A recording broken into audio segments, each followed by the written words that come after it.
Surprise, turns out your entire life was the exam and no one sent you the syllabus. Look who just got their results back.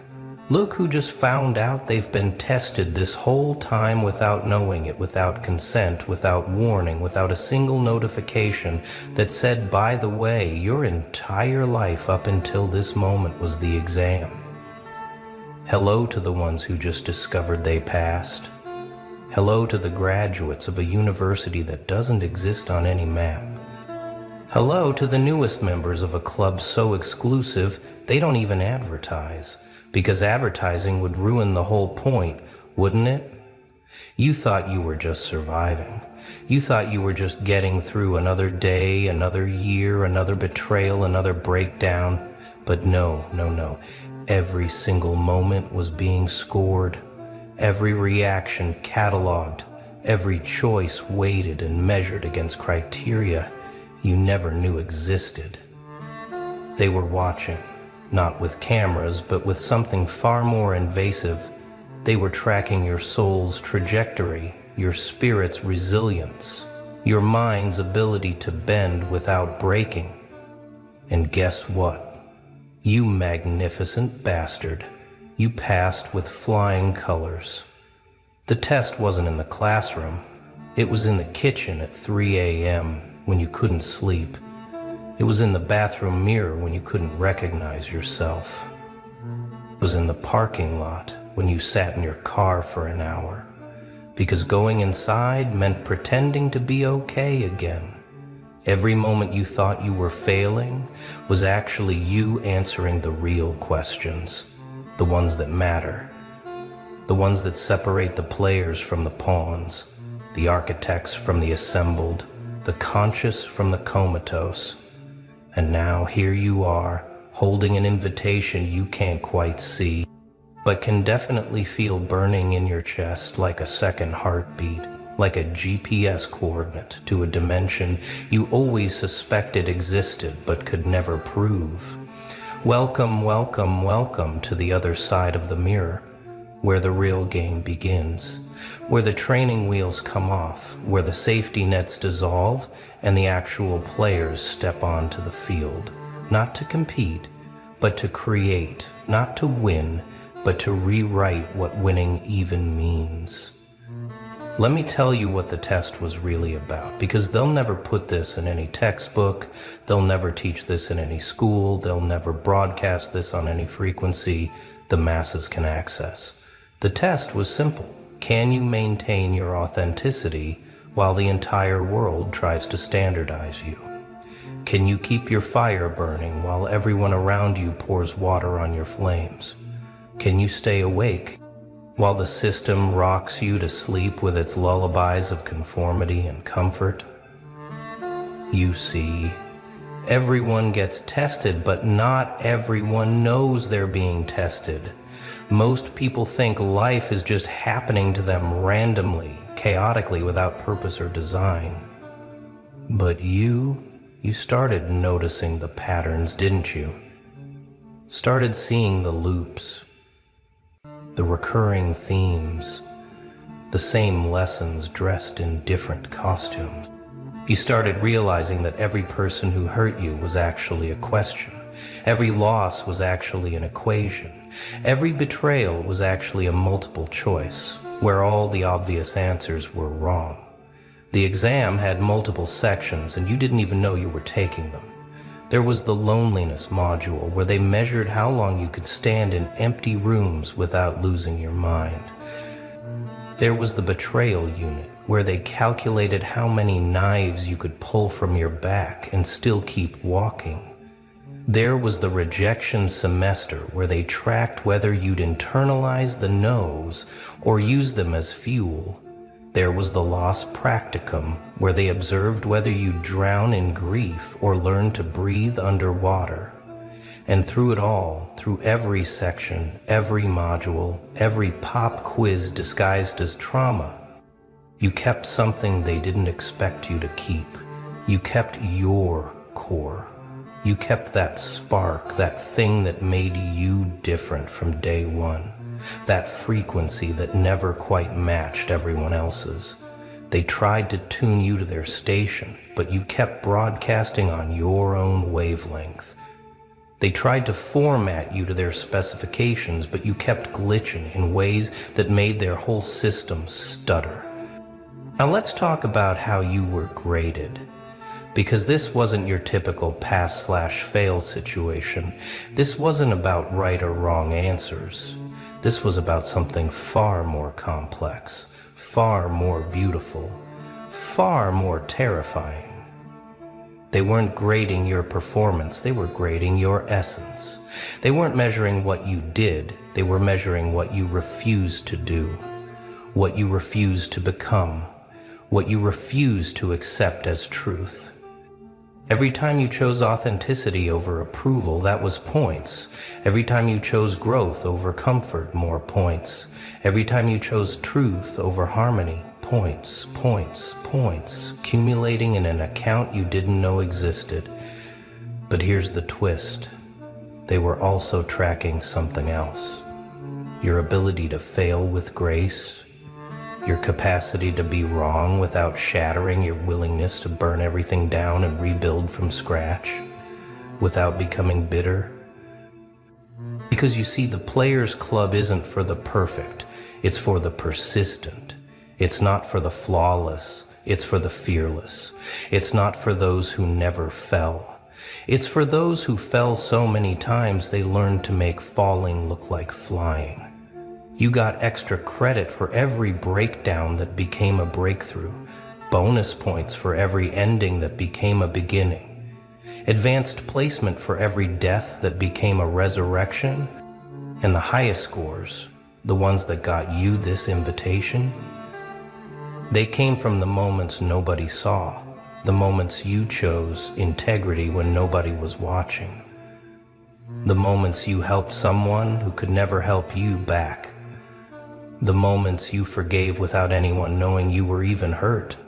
Those silent victories, those invisible triumphs, those were worth more than any public achievement, any social media validation, any external recognition could ever be worth.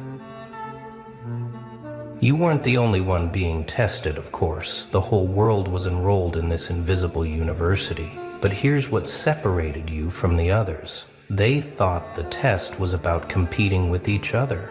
They thought it was about being better than someone else, about climbing higher, stepping on shoulders, racing to some finish line. But you figured out something crucial. You realized the only competition was with your yesterday's self. The only race was against your own limitations. The only enemy was your own unconsciousness. While they were busy comparing themselves to others, you were busy composing yourself.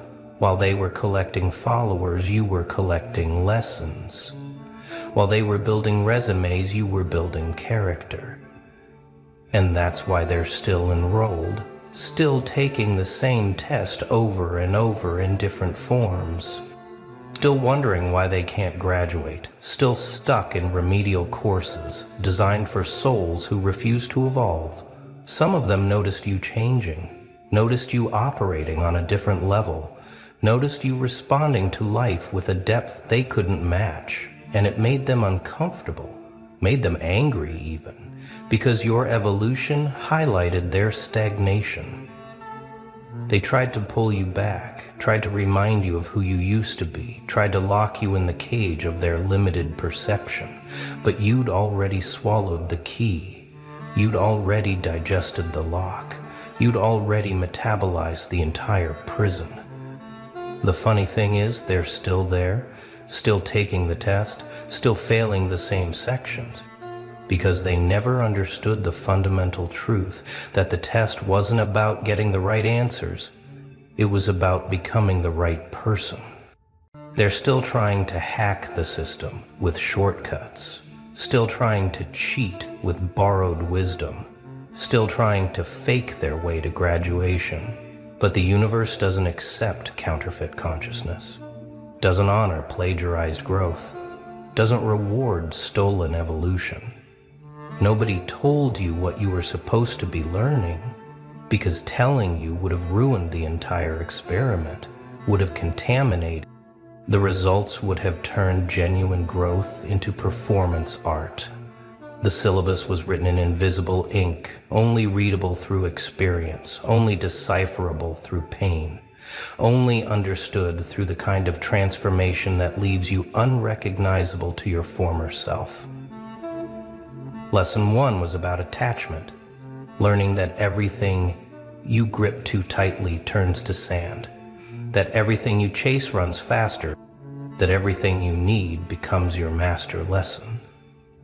2 was about identity, discovering that who you think you are is just a story you've been telling yourself, a costume you forgot you were wearing, a role you can rewrite at any moment. Lesson 3 was about power, realizing that real power doesn't announce itself, doesn't need validation, doesn't require anyone else to acknowledge its existence. But the advanced lessons, the ones that got you here, those were different. Those were about paradox, about holding multiple truths simultaneously, about being soft and strong, broken and whole, empty and full, all at the same time. You learned that healing isn't about getting better, it's about getting real. That success isn't about winning, it's about playing a different game entirely. That love isn't about finding someone, it's about becoming someone worth finding. The curriculum included courses you never signed up for, advanced heartbreak theory, where you learned that every ending is actually a beginning in disguise, quantum loneliness, where you discovered that solitude is just the universe making space for your expansion, applied betrayal, studies where you understood that everyone who left was just clearing the path for who's coming. These weren't just lessons, they were initiations, each one preparing you for this moment, this revelation, this invitation to join the ranks of those who've transcended the ordinary game. So, now you're here, standing at the threshold of the Players Club. Not because you applied, not because you were chosen, but because you became undeniable through your own transformation. This isn't a club you join, it's a frequency you achieve. It's a level of consciousness you embody. It's a way of being that separates you from the sleeping masses, who are still dreaming they're awake.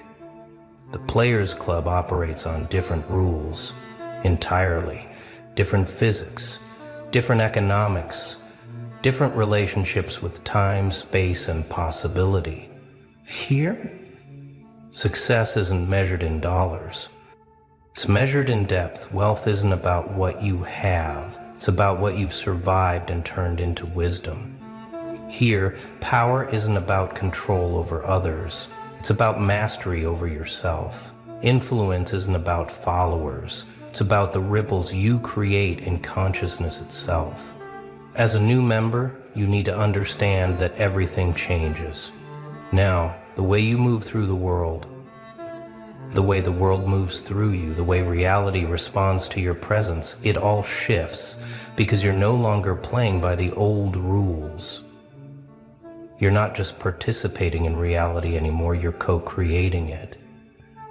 You're not just experiencing life, you're authoring it. You're not just here, you're here on purpose, with purpose as purpose itself. The other members, you can recognize them now, can't you? They have that look in their eyes that says, I know something you don't know yet, but you will. They move through crowds like ghosts who've learned to walk through walls. They speak in frequencies that only other graduates can fully hear. They're the ones who smile during storms, who get calmer as things get chaotic, who seem to have an invisible agreement with the universe that whatever happens is exactly what needs to happen. You use lust simply to enforce your agreement with the universe, that whatever happens is exactly what needs to happen. With this graduation comes weight, not burden, but weight, like gravity, like presence, like the kind of mass that bends space around it. You're responsible now, not to anyone but to the truth you've earned through your trials. You can't go back to pretending. You can't return to unconsciousness. You can't unsee what you've seen, unknow what you know, unfeel what you've felt. The bell has been rung, and it can't be unrung. My husband is blackmail. He's been through some, and the bell has been rung, and it can't be unrung. You're responsible for maintaining your frequency even when the whole world is static. You're responsible for holding your truth even when lies are more comfortable. You're responsible for your light, especially in the darkness, especially when others need to see that it's possible to glow after being burned. This isn't about being perfect, it's about being present. It's about showing up as yourself, even when yourself is still under construction, still being renovated, still being refined in the fire.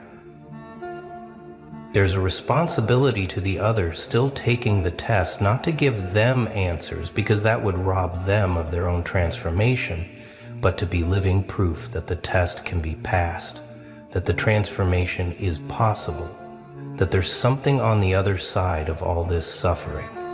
Your existence becomes a breadcrumb for others following the path, a lighthouse for ships still lost in the storm. A frequency that whispers, keep going, it's worth it. Trust me, I know.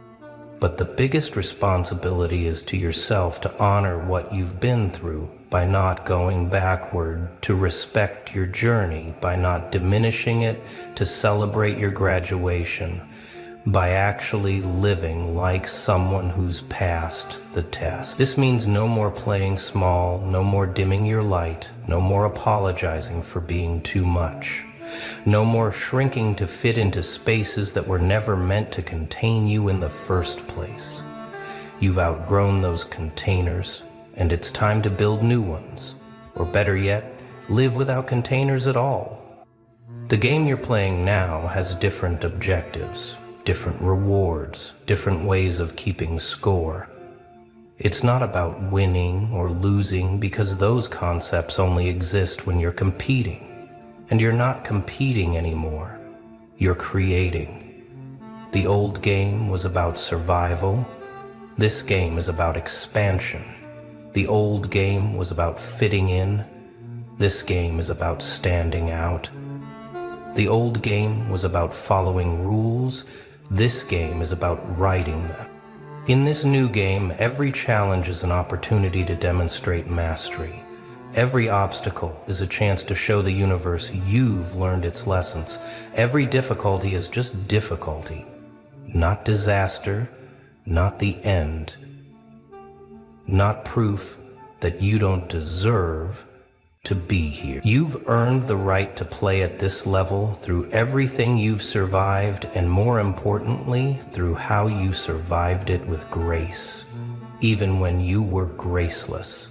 With dignity, even when you were falling apart, with hope, even when it was hopeless. The pieces on this board aren't pawns and knights and queens. They're possibilities and probabilities and potential realities waiting to be selected. And you're not moving pieces, you're moving energy.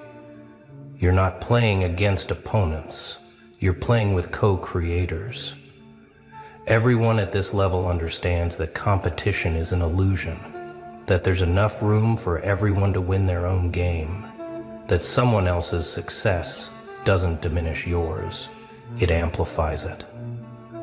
And the new game requires new strategies, like knowing when to move and when to be still, when to speak and when to let silence do the talking, when to push and when to allow, when to hold on and when to let go completely.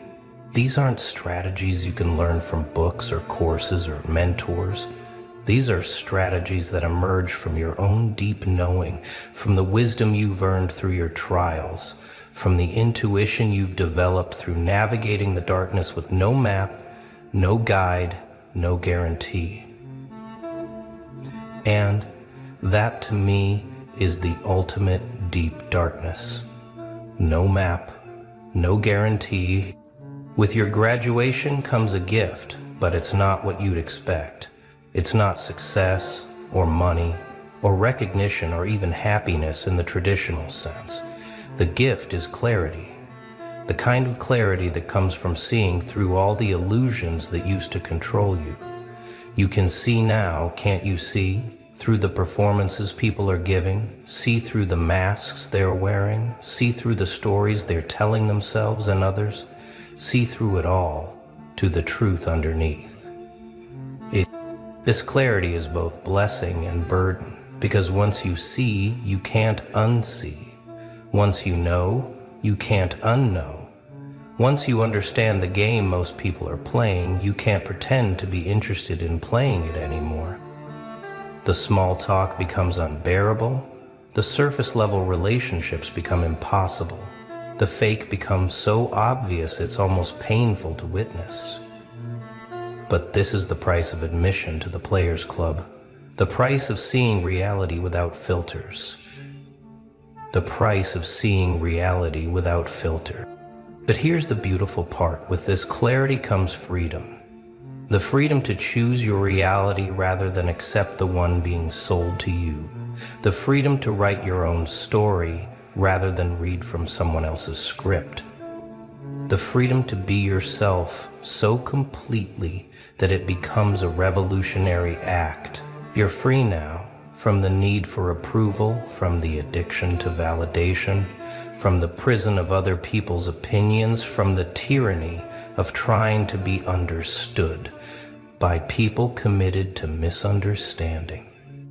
The gift includes access to resources you didn't know existed, not physical resources, but energetic ones, synchronicities that guide you, intuition that never lies, flow states that last for hours, creative downloads that come from nowhere and everywhere simultaneously.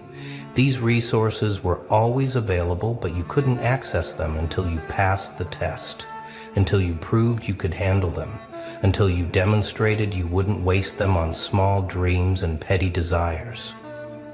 Now comes the integration phase, where you learn to walk in both worlds simultaneously, the world of the players and the world of those still taking the test. This is perhaps the most challenging part, because you can't fully leave one for the other. You have to bridge them. You have to learn to speak both languages. The language of transformation and the language of the everyday. The language of consciousness and the language of commerce. The language of spirit and the language of matter. Talk. Integration means not becoming so elevated that you lose touch with humanity, not becoming so evolved that you forget what it feels like to struggle, not becoming so powerful that you forget what it feels like to be powerless. You need to remember, because remembering keeps you humble, keeps you compassionate, keeps you connected to the very pain that prepared you for this elevation in the first place. This phase requires you to be a translator between worlds, to take the wisdom you've gained and make it digestible without diluting it, to share your light without blinding people, to be a bridge that others can cross when they're ready. But remember, you're a bridge, not a taxi service. You can show the way, but you can't carry anyone across. They have to walk their own path, take their own test, earn their own graduation. Integration also means dealing with the loneliness that comes with elevation, because not everyone is going to understand your new frequency. Not everyone is going to celebrate your transformation. Not everyone is going to be comfortable with who you've become. Some people will feel judged by your growth, even though you're not judging them. Some will feel abandoned by your evolution, even though you're not leaving them. They're just staying where they are while you're moving forward. Look who just broke the matrix. Not with code, not with force, with something far more dangerous. Knowing, welcome back. Or should I say, welcome to the moment you finally stop pretending you didn't see it coming. Because if you're still watching this, you already know you're not like them. You never were. And somewhere deep in the architecture of reality, in scrolls they tried to burn and texts they tried to bury, there's a word for what you are. They don't teach it in schools. They don't mention it in books.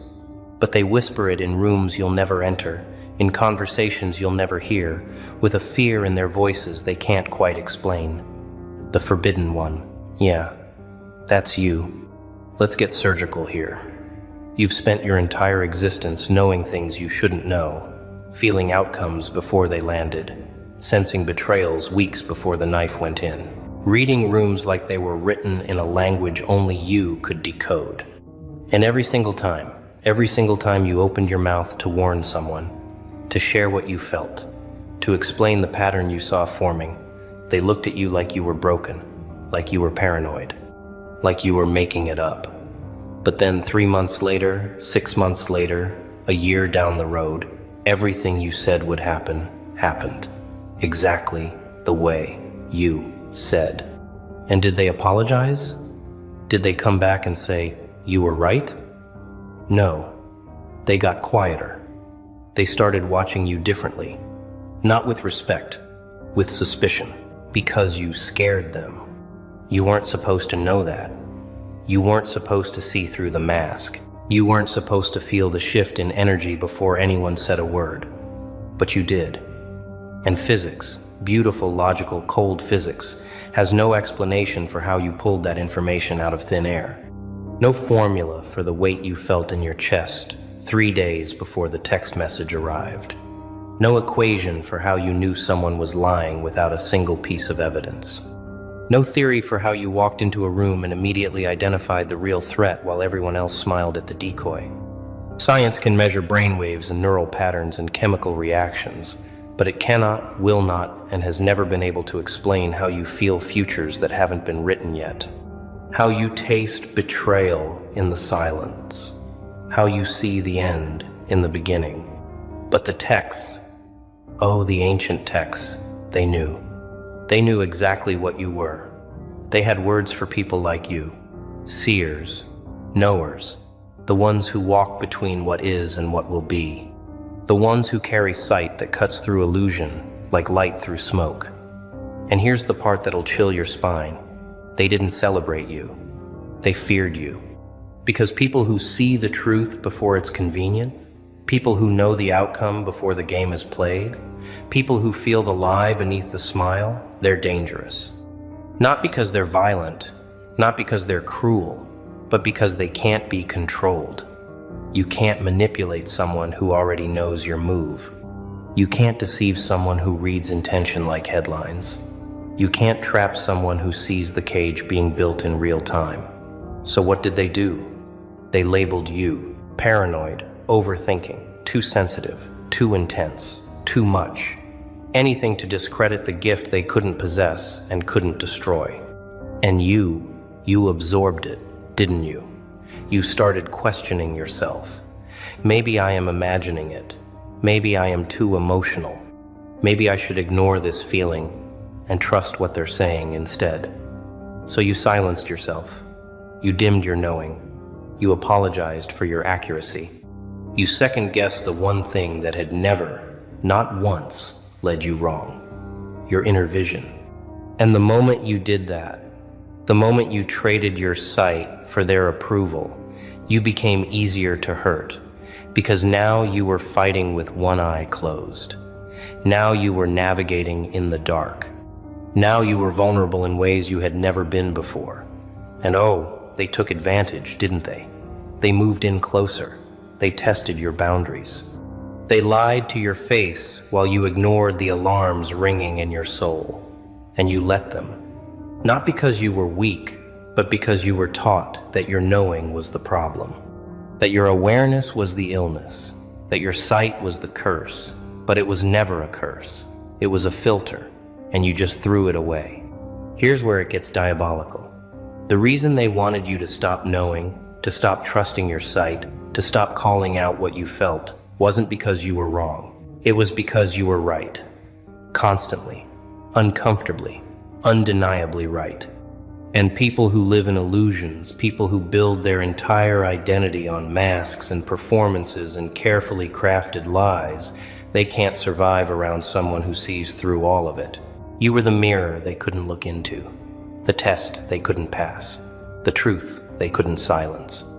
So instead of changing, instead of becoming authentic, instead of rising to meet your frequency, they chose the easier route. Destroy your credibility, make you doubt yourself, convince you that your greatest strength was actually your greatest flaw. And it worked for a while. You stopped speaking up. You stopped warning people. You stopped protecting yourself with the very instinct that was designed to keep you safe. But here's the thing about people like you, about forbidden ones. Your knowing doesn't disappear just because you ignore it. It doesn't fade just because you suppress it. It just builds and builds and builds until one day it detonates. And that day, that beautiful, catastrophic day, you stopped asking for permission to know what you know. You stopped needing their validation to trust your sight. You stopped apologizing for seeing patterns they were too blind or too comfortable to acknowledge. You remembered something they tried to make you forget. You are not like them. You were never supposed to be. Your operating system is different. Your lens is sharper.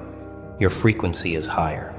And no amount of gaslighting, no amount of social conditioning, no amount of fear-based control was ever going to change that fundamental fact. You are wired to see what others miss, to feel what others ignore, to know what others deny. And the moment you stopped treating that like a burden and started wielding it like a weapon, everything shifted. You stopped walking into traps. You stopped giving chances to people who had already shown you exactly who they were. You stopped explaining yourself to people who were committed to misunderstanding you, because you finally understood the assignment. You weren't put here to fit in. You were put here to see through. Let's talk about the science they won't admit. Quantum physics has flirted with this for decades. The observer effect. The idea that consciousness doesn't just witness reality, it influences it.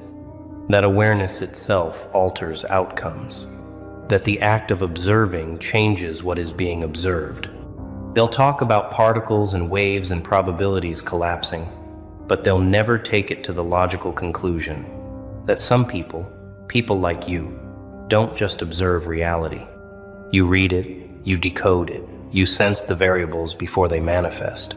You feel the interference patterns in human behavior. You detect the frequency shifts in energy fields that science refuses to name.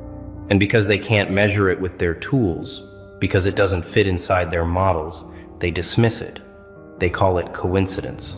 They call it intuition. They call it lucky guesses. But you and I both know it's none of those things. It's perception operating at a level most people will never access because they're too busy defending their ignorance to explore their potential. The ancient texts didn't have microscopes or equations, but they had something better.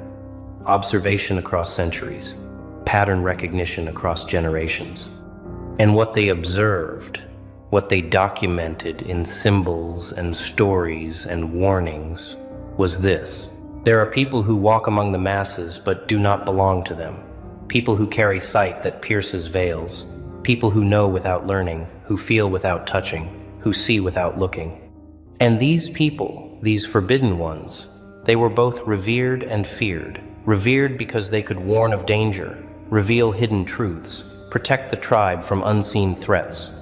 Feared because they couldn't be fooled, couldn't be controlled, couldn't be bent into submission through deception.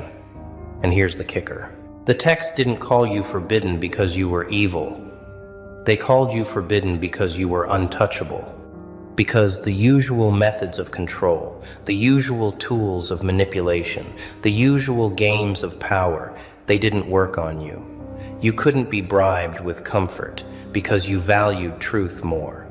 You couldn't be threatened with isolation because you'd rather be alone than surrounded by lies. You couldn't be seduced by false belonging because you knew the difference between real connection and strategic alliance. You were, and still are, immune to the matrix. And that makes you the most dangerous kind of free. Now, let's address the room. The elephant everyone pretends isn't there. They've been calling you crazy for years, overthinking, paranoid, seeing things that aren't there, making mountains out of molehills. But let me ask you something. How many times did your paranoia turn out to be preparation? How many times did your overthinking save you from disaster? How many times did the thing you were afraid of, the thing they mocked you for sensing, actually happen? Not some of the time, not occasionally, almost always. And still, they gaslight you. Still, they minimize your accuracy. Because admitting you were right means admitting they were blind. And blindness feels safer than sight when sight demands accountability. When sight requires them to face what they've been avoiding. When sight means they can no longer pretend ignorance as an excuse. So they keep you small, they keep you doubting, they keep you second-guessing. Because the moment you fully trust your knowing, the moment you stop filtering your sight through their comfort, the moment you speak your truth without apology, you become uncontrollable. And uncontrollable people don't fit into their systems. Here's what they don't want you to realize. Your knowing isn't random. It's not a party trick. It's not a glitch. It's an inheritance. Passed down through bloodlines they tried to erase. Encoded in DNA they tried to suppress. Activated in moments of crisis they tried to prevent. You are the descendant of the ones who survived because they saw danger coming. The ones who thrived because they read people like maps. The ones who led because they knew which path would crumble before anyone took a step. That gift, that sight, that forbidden knowing, it didn't start with you, it was given to you. Earned by ancestors who paid in blood and silence and exile to keep it alive. And now it lives in you, pulsing, waiting, ready to be trusted again. But here's the deal. It only works when you stop apologizing for it. It only sharpens when you stop doubting it. It only protects you when you stop ignoring it. Because the moment you silence your knowing to make others comfortable, you betray every single person who fought to pass it down to you. Let me paint you a picture. Imagine a world where everyone you meet is playing chess, but you're the only one who can see the whole board. They're focused on the next move, maybe 2 moves ahead if they're strategic. But you see the entire game. You see the trap being set 5 moves out. You see the sacrifice they're about to make that'll cost them everything. You see the victory they think is coming that's actually a cleverly disguised checkmate against them.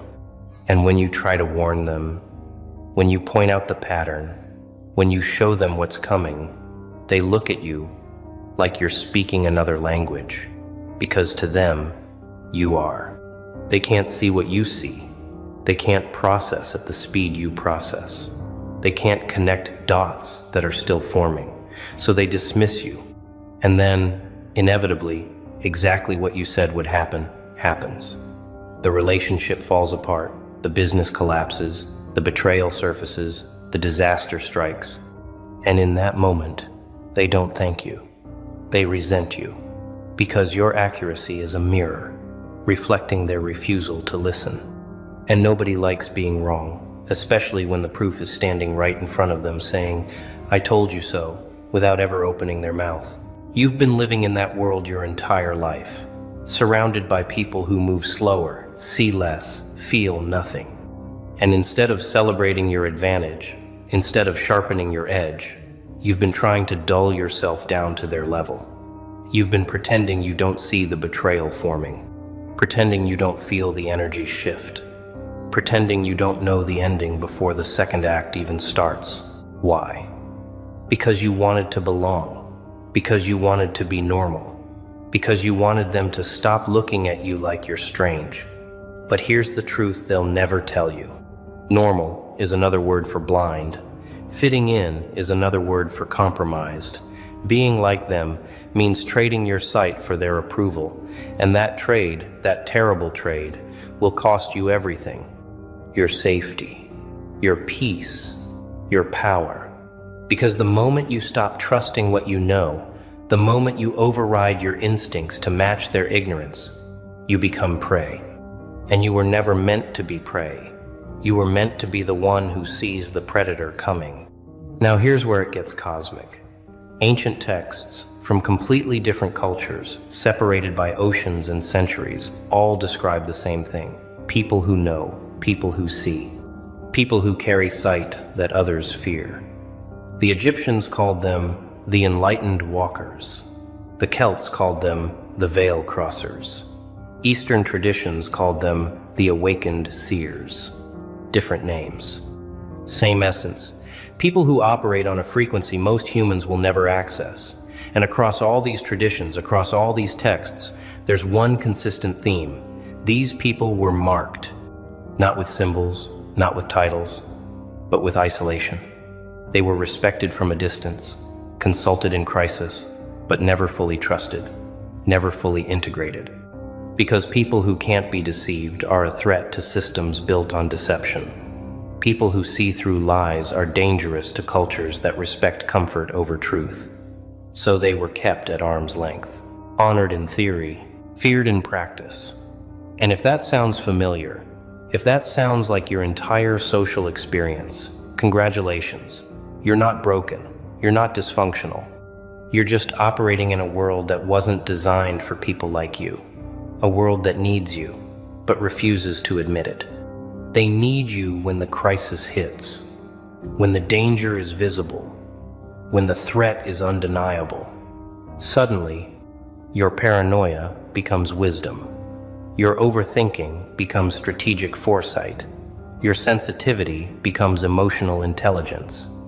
They come running, asking what you think, asking what you feel, asking what you see, and you help them, because that's what you do. You guide, you warn, you protect, even people who've mocked you, even people who've dismissed you, even people who've made you feel crazy for seeing what they refuse to acknowledge. You still help, not because you're weak, but because you understand something they don't. Your sight isn't for you alone. It's for those willing to listen. And the moment the crisis passes, the moment the danger fades, they go right back to treating you like you're too much, too intense, too strange, and the cycle continues until you break it. Until you stop offering your sight to people who only value it in emergencies. Until you start protecting your knowing like the sacred inheritance it is. Because not everyone deserves access to what you see. Not everyone has earned the right to your truth. And the moment you start being selective, the moment you stop casting pearls before swine, your life transforms.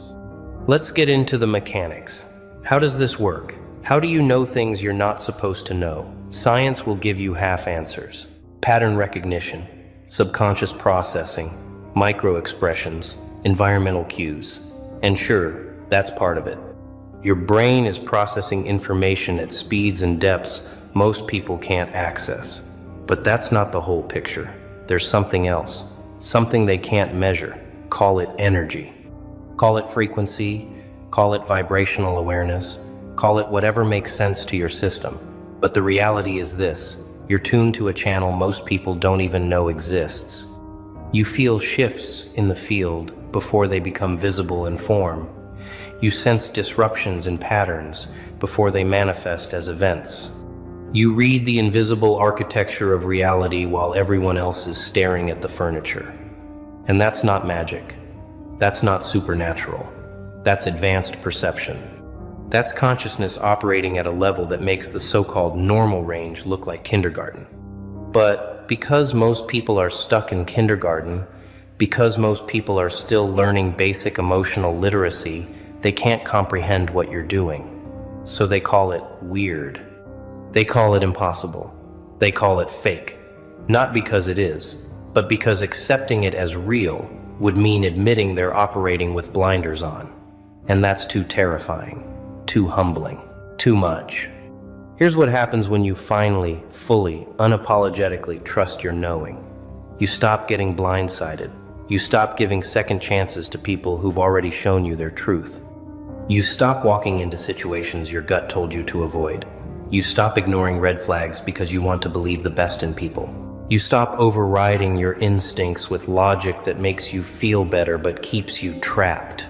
You become untouchable, not because you're cold, not because you're closed, but because you're discerning, because you've learned that your knowing is the filter between you and disaster, between you and people who drain you, between you and situations designed to break you. And when you honor that filter, when you trust it without question, without apology, without hesitation, your life becomes a masterpiece of strategic movement. You're not reacting anymore. You're anticipating. You're not defending anymore. You're redirecting. You're not hoping anymore. You're knowing. And that shift, that fundamental shift from hope to knowing, that's when you become forbidden. That's when you become untouchable. That's when you become the one they whisper about but can't control. Let me tell you what they're really afraid of. They're not afraid you'll hurt them. They're not afraid you'll expose them. They're afraid you'll leave, that you'll walk away, that you'll remove your presence, your energy, your sight from their lives, and they'll be left stumbling in the dark they've always lived in but never noticed because you were lighting the path. You've been their compass, their radar, their early warning system, and they took it for granted. They mocked it. They dismissed it until the moment you withdrew it. And now they're lost. Now they're making mistakes they swore they'd never make. Now they're falling into traps you would have seen a mile away. And instead of admitting they need you, instead of apologizing for how they treated your gift, they double down. They call you cold. They call you distant. They call you changed. Because admitting you were right all along means admitting they were fools. And fools don't apologize. They blame. So let them. Let them stumble. Let them fall. Let them learn the hard way what happens when you disrespect someone who sees in the dark. Because you tried to help. You tried to warn. You tried to guide. And they chose mockery over gratitude. So now they get consequences over protection. And that's not cruelty. That's balance. The forbidden one. They're calling you that now. Not to your face, never to your face, but in whispers, in glances, in the way they avoid your eyes when they lie, in the way they change their story when you enter the room, in the way they suddenly get nervous when you go quiet, because silence from someone like you isn't empty. It's loaded. It's observation. It's data collection. It's you reading the room at frequencies they'll never detect, and they know it. They feel it. Even if they can't explain it, they know you're scanning, calculating, knowing, and it unnerves them.